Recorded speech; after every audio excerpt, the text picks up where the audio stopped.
Aujourd'hui, toute femme de moins de 40 ans qui doit avoir un traitement pour cancer du sein, qu'il y ait ou qu'il n'y ait pas de chimiothérapie, va pouvoir être candidate,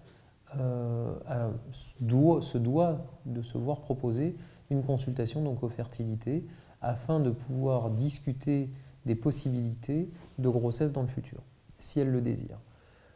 À l'issue de cette consultation, et en fonction de la faisabilité et du désir de la patiente bien entendu, on pourra être amené à proposer des techniques dites de préservation de la fertilité. On congélera des ovules ou du tissu ovarien en fonction des cas. Et on pourra également y ajouter des traitements à visée protectrice des ovaires par rapport à cette chimiothérapie pour essayer de maximiser les chances pour une patiente de pouvoir avoir une grossesse et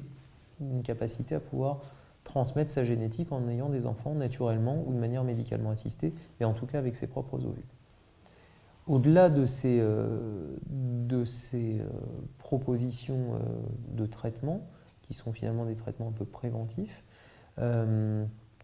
conseillera aux femmes de ne pas avoir de facteurs qui sont délétères pour la fonction ovarienne. Donc si elles ont une obésité, de traiter cette obésité en même temps, en tout cas de faire attention. Si elles fument, d'arrêter de fumer, parce qu'on sait qu'il y a une toxicité